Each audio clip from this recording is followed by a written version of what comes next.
Guys, आज की कहानी है सस्पेंस से भरपूर, जिसका सस्पेंस आपको हिलाकर रख देगा। इस कहानी का नाम है फॉलो मी। कहानी शुरू होती है और हम एक कोल नामी आदमी को देखते हैं, जो कि एक इन्फ्लुएंसर है, जो कि काफ़ी अलग और अनोखे कारनामे करना पसंद करता है, जैसे कि जिंदा कब्र में कैद होना, भूतिया जगहों पर जाना और कुछ ऐसे ही अनोखे काम करना, और इन सब चीज़ों को रिकॉर्ड कर अपने यूट्यूब चैनल पर डाल देना, जिसकी वजह से लोग उसे काफ़ी पसंद भी करते हैं। और यही वजह थी कि वो एक मशहूर स्टार बन चुका था। आज इसके चैनल के 10 साल पूरे हो चुके थे और इसीलिए उसने अपने फैंस के लिए एक ऑनलाइन पोल रखा था, जिसमें उसे चैलेंज मिलेंगे और इस चैलेंज को सबसे ज़्यादा वोट मिलेगा और वो और उसकी टीम उस चैलेंज को पूरा करेंगे। उसकी टीम में 5 लोग होते हैं, जिनके नाम होते हैं डैश, समांथा, थॉमस और उसकी गर्लफ्रेंड एरन। कुछ ही पल बाद कोल के फैंस ने उसे चैलेंज दिया है कि अगर इसे सबसे ज़्यादा वोट मिले तो वो मॉस्को में बने हुए एक एस्केप रूम में जाएगा, जो कि असली में बहुत ही ख़तरनाक है। और जब उसके बारे में डैश को पता चलता है तो वो बताता है कि मैं उस इंसान को पर्सनली जानता हूँ।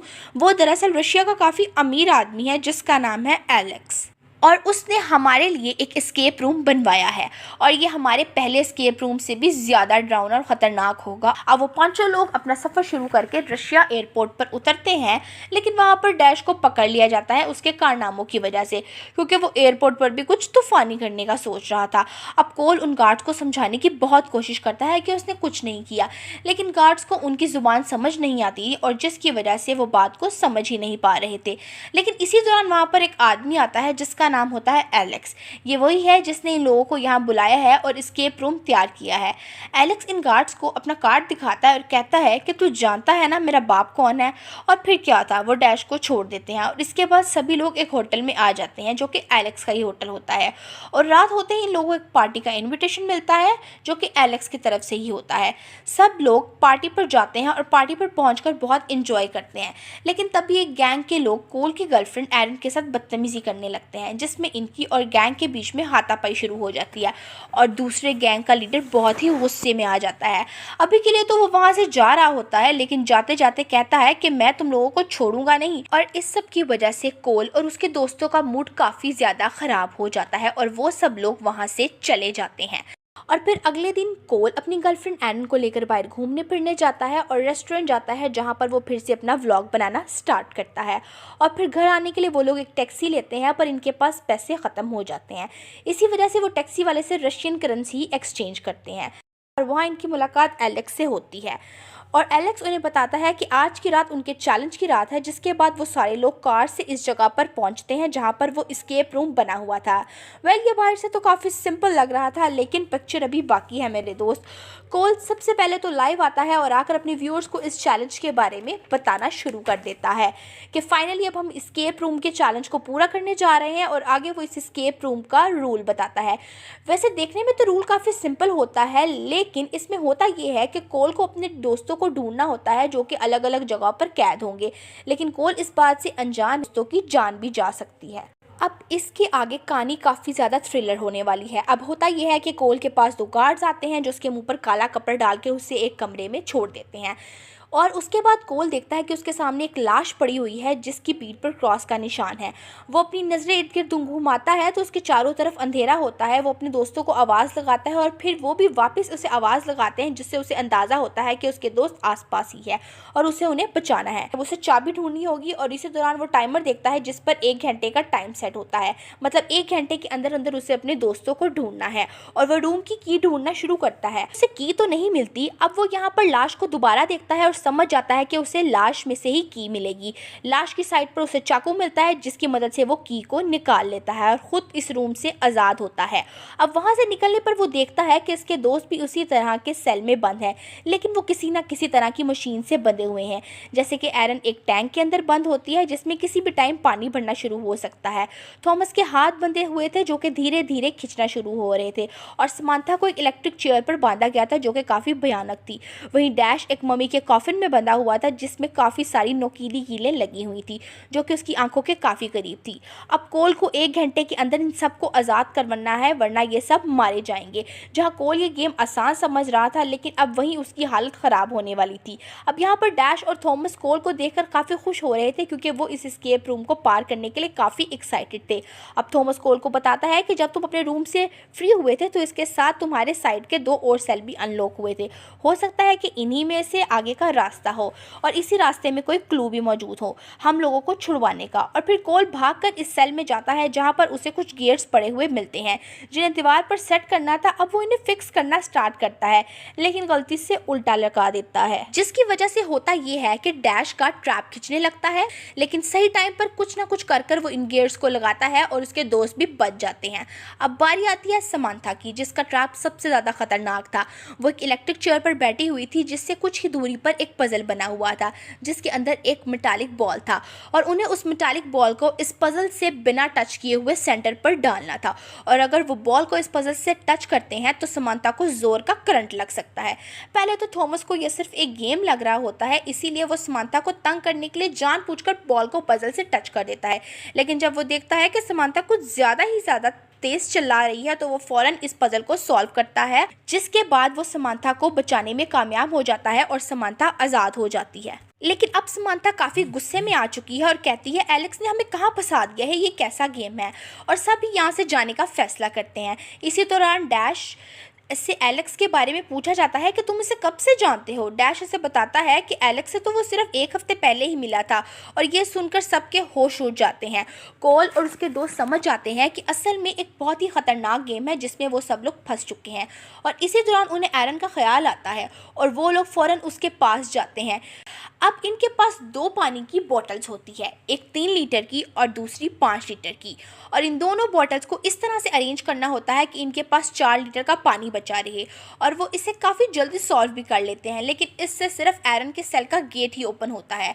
एरन अभी भी उसी टैंक के अंदर ही बंधी हुई है और पानी बढ़ता ही चला जा रहा है। वो फौरन एक गियर से इस टैंक के ग्लास को तोड़ने की कोशिश करता है लेकिन वो ग्लास काफ़ी मजबूत होता है। वहीं अब एरन को सांस लेने में काफ़ी मुश्किल हो रही है और देखते ही देखते एरन बेहोश हो जाती है। और कोल एक रॉड को लेकर आता है और बहुत ही मुश्किलों से इस टैंक के लॉक को तोड़ता है। अब एरन बाहर आती है लेकिन इसकी हालत बहुत ही ज़्यादा ख़राब होती है। सभी डर जाते हैं क्योंकि उसकी आंखें बंद हो चुकी हैं। लेकिन थोड़ी ही देर बाद एरन को होश हो जाता है, जिसके बाद उन सबको भी चैन आ जाता है। लेकिन अब आगे इन लोगों के साथ कुछ बहुत ही बड़ा होने वाला है। अब सीन आगे बढ़ता है और वो सारे लोग वहाँ से बाहर आते हैं। लेकिन ये क्या, वो तो बाहर आने की बजाय एक और एस्केप रूम में आ जाते हैं जहाँ उन्हें दीवारों पर खून के धब्बे मिलते हैं जो कि बिल्कुल ताज़ा ही लग रहे होते हैं। अब क्योंकि उनका फ़ोन भी एलेक्स के पास था जिसकी वजह से वो लोग वहाँ से भाग भी नहीं सकते थे। लेकिन तभी उन्हें एक दरवाज़ा दिखता है जिसे खोलकर वो बाहर आ जाते हैं और यहाँ मिलते हैं उन्हें एक और ख़तरनाक ट्विस्ट और उन्हें वही गैंग के लोग मिलते हैं जिनसे उनकी लड़ाई हुई थी। और कोल ये देखकर समझ आता है कि इन्हीं लोगों ने एलेक्स को मार दिया है और खून के धब्बे जो उन्होंने देखे थे वो एलेक्स ही के थे। वो लोग एलेक्स की गर्लफ्रेंड को भी मार देते हैं और यही देखकर इन सब की हालत बहुत बुरी हो जाती है। अब जब कोल की आंख खुलती है तो खुद को एक अंधेरे कमरे में पाता है और उसके सामने खून में डूबे हुए इंस्ट्रूमेंट देखने को मिलते हैं।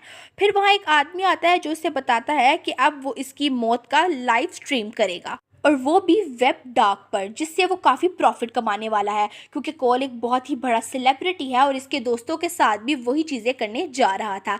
अब वो लोग इसे वहीं छोड़कर चले जाते हैं और अब वो दूसरे रूम की खिड़की से अपनी दोस्त समांथा को देखता है जिसको उन लोगों ने बहुत बुरे तरीके से ज़ख्मी किया होता है। अब ये सब देखकर कोल काफ़ी डर जाता है और ख़ुद को आज़ाद करवाने की कोशिश करने लगता है। अब वो जंजीरों को तोड़ देता है और वहाँ से भागना शुरू कर देता है। इसी दौरान उसे अपना दूसरा दोस्त डैश दिखता है जिसे वो लोग परेशान करते हैं। डैश के दोनों हाथ उन्होंने काट दिए थे और उसे जान से मारने वाले थे, लेकिन तभी कोल की गलती से आवाज़ निकल जाती है और वो गैंग वाले इसे देख लेते हैं और तभी कोल फटाफट आगे बढ़ना शुरू कर देता है और बड़ी मुश्किलों से एग्जिट डोर तक पहुंच जाता है। पर वो देखता है कि उस डोर पर एक डिजिटल लॉक लगा होता है जिसे खोलने के लिए एक कोड की ज़रूरत होती है। और फिर इसी दौरान कोड का ध्यान टैक्सी वाले के दिए हुए उस नोट पर पड़ता है जो उसने पैसे देते हुए दिए थे। अब वो उस कोड को लॉक पर डालता है जिससे कि शॉकिंगली वो गेट ओपन हो जाता है। अब कोल ये सब काफ़ी अजीब समझ रहा होता है, लेकिन इससे पहले वो कुछ और सोच पाता इसके सामने वो ड्राइवर आ जाता है जो इससे कहता है कि वो नोट तो मैंने ही तुम्हें दिया था और मैं तुम्हारी मदद करना चाहता हूँ, लेकिन जिन लोगों ने ये एस्केप रूम बनाया है वो मुझ पर नज़र रखे हुए हैं जिसकी वजह से मैं भी कुछ नहीं कर पाया। जिसके बाद वो कोल को अपनी कार की चाबियाँ देता है और कहता है कि वो यहाँ से भाग जाए और फिर कोल कार पार्क को स्टार्ट करता है और वहाँ से भागने की सोचता है, लेकिन तभी वो डिसाइड करता है कि वो अपने दोस्तों को छोड़कर वहाँ से नहीं जाएगा। वो दोबारा इसी जगह पर वापस आता है और अंदर जाता है तो उससे अपना दोस्त थॉमस दिखता है, जिसे वो छुड़ा लेता है और तभी उन्हें एक गार्ड देख लेता है जो कि भागकर वहाँ आता है और अचानक से थॉमस को एक लिफ्ट शाफ्ट में गिरा देता है। और यहाँ दोस्तों कोल के सभी दोस्त एक एक करके मरते जा रहे थे और वो कुछ भी नहीं कर पा रहा था। लेकिन तभी भागते हुए उसे एक रूम पर एरन दिखती है जिससे लाइव स्ट्रीम में मारा जा रहा था। अब कोल सामने वाले आदमी पर बंदूक तान देता है और कहता है कि एरन को छोड़ दो वरना मैं तुम्हें जान से मार दूंगा। ये सारी चीज़ें लाइव स्ट्रीम में चल रही थी, लेकिन वो आदमी इसकी बात बिल्कुल नहीं मानता है और उसके सामने ही उसकी गर्लफ्रेंड एरन को जान से मार देता है। और अब ये देखकर कोल पूरी तरह से टूट जाता है। कहाँ वो स्केप रूम को एंजॉय करने आया था, लेकिन आज वही स्केप रूम उसकी मौत की वजह बन चुका था। अब वो कुछ सोच पाता है, लेकिन उससे पहले ही वहाँ पर 2 गार्ड्स आ जाते हैं और वो कोल को वहाँ से उठाकर एक रूम में बंद करते हैं। कोल ने अपने सारे दोस्तों को खो दिया है, लेकिन अब वो यहाँ अपनी जान नहीं गंवाएगा और वो वहाँ से भाग जाता है। लेकिन यहाँ पर हम देखते हैं कि एलेक्स उसका इंतज़ार कर रहा होता है, जिसके हाथ में एक फ़ोन था जिसे वो लाइव स्ट्रीम कर रहा था। कोल उसे देखकर बहुत गुस्से में आ जाता है और यहाँ पर दोस्तों एलेक्स से कुछ बताने की कोशिश करता है, लेकिन उससे पहले ही कोल भागते हुए उसके पास जाता है और मार मार कर उसका सर कुचल देता है। लेकिन दोस्तों इसके बाद आता है इस कहानी का असल सीक्रेट सामने। इस हॉल में लगी स्क्रीन में कोल के सारे दोस्तों को देखा जा सकता है जो कि अभी भी जिंदा होते हैं। जी हाँ, उसके सारे दोस्त अभी तक जिंदा थे और ये एक प्रैंक था जो कि उसके सारे दोस्तों ने उसके लिए बनाया था, क्योंकि वो कोल के फैंस को इनका आज तक का सबसे बड़ा स्टंट दिखाना चाहते थे। अब ये सारे लोग काफ़ी पहले से इस सब को प्लान कर रहे थे, जबकि कोल को एक सरप्राइज़ देना चाहते थे। और दोस्तों इस स्केप रूम में जो भी हुआ था सब कुछ नकली था, जैसे कि एरन को गोली मारना और थॉमस का हाथ काटना सब नकली था। ये सब काफ़ी शौक होता कोल के लिए, क्योंकि उसके दोस्तों के लिए ये सब एक प्रैंक था। लेकिन कोल ने एलेक्स को जान से ही मार डाला था और ये सब एक लाइव स्ट्रीम पर हुआ था जिससे लाखों लोगों ने देखा था। और जब तक कोल को सब सच्चाई पता चली वो एलेक्स को मार चुका था, जिसका अब कुछ भी नहीं हो सकता था। और कहानी के आखिर में फिर हम कुछ सीन्स भी दिखेंगे जहाँ उसके दोस्तों ने ये सब प्लान किया था कि वो सब कैसे मिलकर कोल को प्रैंक करेंगे। और उसी के साथ ये कहानी यहीं पर ख़त्म हो जाती है। तो कैसी लगी आप सबको ये कहानी कमेंट्स में ज़रूर बताइएगा। Thank you so much for watching this video.